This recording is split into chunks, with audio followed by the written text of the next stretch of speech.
natin ni Ronnie Dayan sa kanyang kapatid. Lumantad na raw sana siya para na rin sa kanyang ikatatahimik. Nakatutok si John Consulta. Eksklusibo! Good afternoon po. Bayan. Ang nakatatandang kapatid ni Ronnie Dayan ang inabutan namin sa bahay ng mga Dayan sa Urbis, Tondo, Pangasinan. Wala ang asawa ni Ronnie na si Norlene. Ang kapatid ng humarap sa amin ang pumayag magpa-interview. Basta hindi namin ipapakita ang kanyang mukha. Kwento niya, private lawyer pa lang daw noon si Senator Laila de Lima nang maging driver niya si Ronnie Dayan. Nakasama niya ito hanggang sa maupo sa CHR at maging Secretary of Justice. Ang relasyon nila Ronnie at Senator de Lima, napansin na raw ng mga taong malapit sa kanila. Nagtanong ako sa kanya kung ano, sinabi niya na, may relasyon kami, sabi niya. Siguro nag-develop yung bawat isa sa kanila. Yun ang, siyempre araw-araw magkasama sila. Doon siguro na-develop yung relasyon nila. Sa loob ng 7 taon, maraming beses daw pumupunta ang dating kalihim at si Dayan sa Urbis, Tondo. Weekend, lalo na sa Pasko, yun, pumupunta sila dito. Mga gaano po katagal siya dito naglalagay? 2 days lang. Tapos umaalis na sila. Bibili ng mga kakanin, iluluto niya, tapos tatawagin ng mga bata, yun. Napakabait na tao. Hindi, aywan ko lang bakit ganito ang lumalabas sa kanya. Naawa na nga ako sa kanya eh. Pero di raw nila maiwasang mag-alala, lalo pat kasal si Ronnie sa kanyang asawa. Sabi ko sa kanya na, paano yan pag nalaman ng asawa mo? Sabi ko, anong sasabihin niya? Sabi naman niya, hindi ko naman sila pinapabayaan. Yun lang ang sabi sa amin ng kapatid ko. Sa harap ng tao at sa kamatan ng Diyos, sa ng Diyos, talagang hindi yun, hindi maganda yun talaga. Na Pero hindi naman sila lang ang nakakagawa ng mga ganyang bagay eh. Bigla raw nagbago ang lahat nang bumalik sa Pangasinan mula Negros ang asawa ni Dayan na si Norlene nitong 2014. Noon, tinawagan ako ni sekretary na kung mayroon silang, baka may tinatagong kwan dito. Walang itinatago si Ronnie, kundi yung asawa niya nandito na, dito na nakatira, sabi ko. Ay, namin niyo po sa kanya, kinumpir. Matagal na ba siya dyan, sabi ni sekretary sa akin. Mga 3 months ata, 3 months lang ata yun eh. Tapos, nagkakalabuan na sila. Sa gitna ng ikinakasang disbarment case ng mga kritiko laban kay Senator de Lima dahil sa naging relasyon niya kay Dayan, mensahe niya. Yung mga taong humuhusga sa kanila, huwag nyo naman silang husgahan dahil hindi nyo lang alam kung ano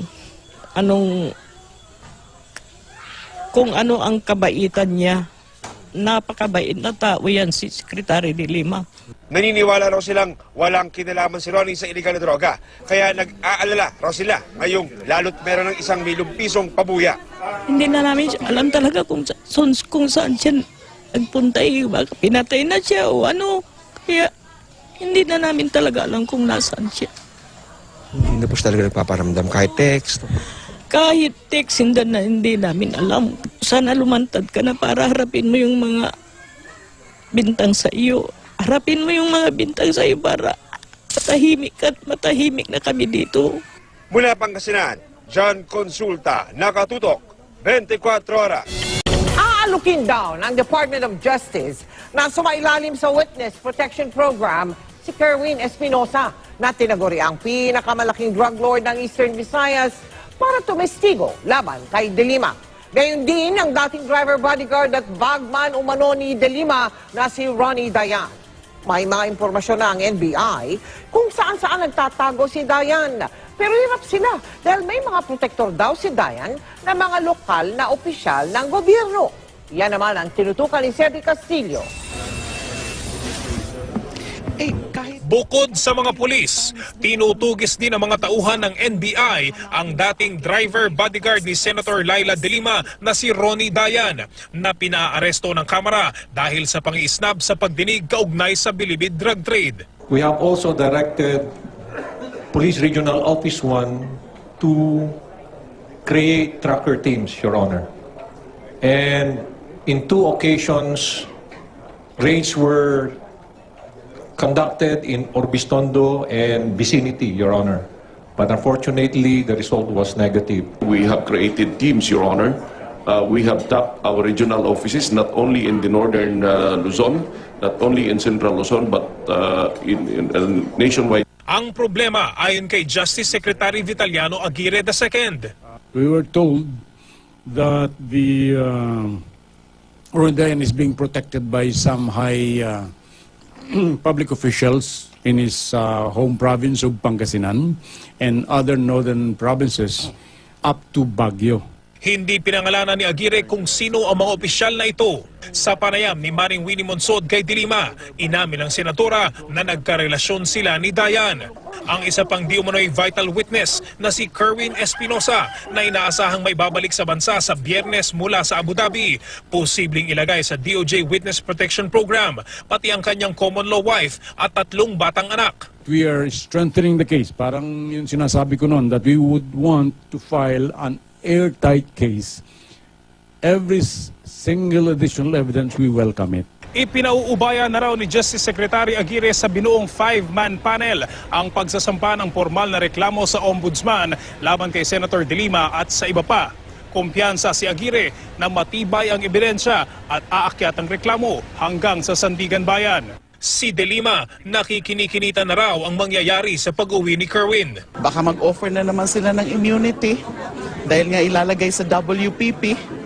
So, ako na naman ang ituturo niyan. Baka nga yung pagpatay sa tatay niya, si Mayor Espinosa, was a warning sa kanya na mag-cooperate siya. Na ganun din ang ginawa kay JB Sebastian. Binuweltahan ni De Lima ang mga nagsasabing mag-resign na siya kasunod ng pag-amin sa naging relasyon nila ni Dayan. Isa na rito si Chief Presidential Legal Advisor Salvador Panelo. Sila dapat ang nagre-resign sa ginagawa nila eh.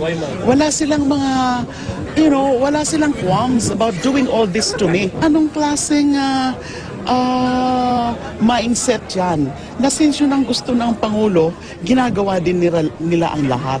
Kahit yung pamimilit, pagko-coerce, pag-blackmail ng mga witnesses. Cedric Castillo, nakatutok, 24 oras. Tinutugis na ng PNP at NBI si Ronnie Dayan, ang dating driver at bodyguard ni Senator Laila De Lima. At sa mga pagdinig sa Kongreso, si Dayan ang itinurong bagman umano ng NOY Justice Secretary na idinadawit sa bilibid drug trade. Pero ayon sa DOJ, may mga protektor umanong local officials si Dayan. Inaasahan namang darating sa Pilipinas sa Biyernes ang isa pa umanong posibleng maging vital witness laban kay De Lima na si Kerwin Espinosa. Gaya ni Dayan, posible raw siyang isailalim sa Witness Protection Program. Narito ang report. Matapos umamin ni Senator Laila De Lima sa kanyang naging relasyon, ang tanong ngayon ng mga otoridad, nasan si Ronnie Dayan? Ipinaaresto ng Kamara ang dating driver bodyguard ng Senadora dahil sa pangiisnab sa pagdinig kaugnay ng New Bilibid drug trade. May alok ding 1 milyong pisong pabuya sa kung sino ang makakapagturo sa kinaroroonan ni Dayan. We have also directed Police Regional Office 1 to create tracker teams, Your Honor. And in 2 occasions, raids were conducted in Orbistondo and vicinity, Your Honor. But unfortunately, the result was negative. We have created teams, Your Honor.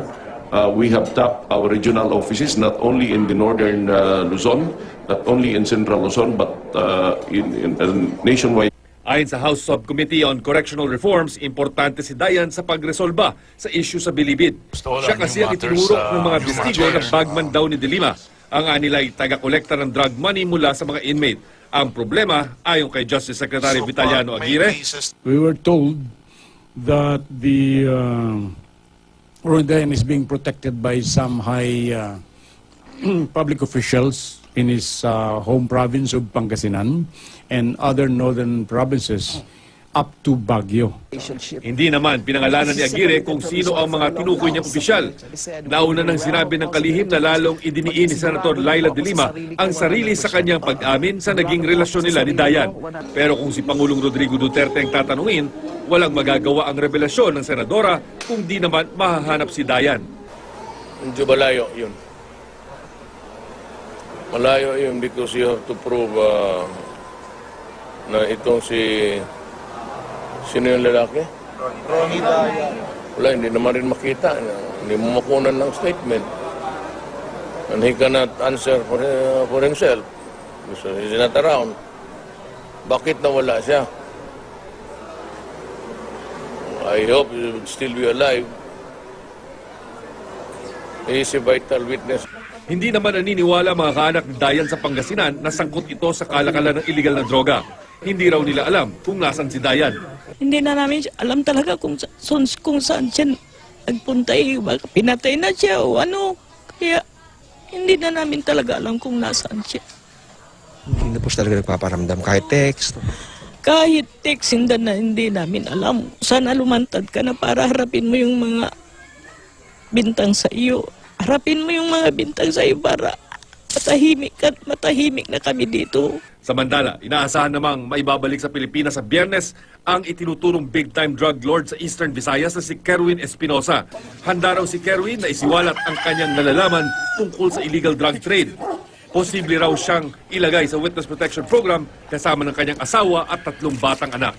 Si Senator Laila de Lima hindi raw masusurpresa kung siya na naman ang idadawit ni Kerwin Espinosa sa drug trade. Baka mag-offer na naman sila ng immunity dahil nga ilalagay sa WPP. So, ako na naman ang ituturo niyan. Baka nga yung pagpatay sa tatay niya, si Mayor Espinosa, was a warning sa kanya na mag-cooperate siya. Na ganun din ang ginawa kay J.D. Sebastian. Pero muling iginiit ni de Lima na walang katotohanan ang mga aligasyon. Sabay buwelta sa mga nagsasabing mag-resign siya kasunod ng pag-amin niya sa namagitan sa kanila noon ni Dayan. Sila dapat ang nagre-resign sa ginagawa nila eh. Wala silang mga, wala silang qualms about doing all this to me. Anong klaseng mindset yan? Na since yun ang gusto ng Pangulo, ginagawa din nila ang lahat. Kahit yung pamimilit, pagko-coerce, pag-blackmail ng mga witnesses.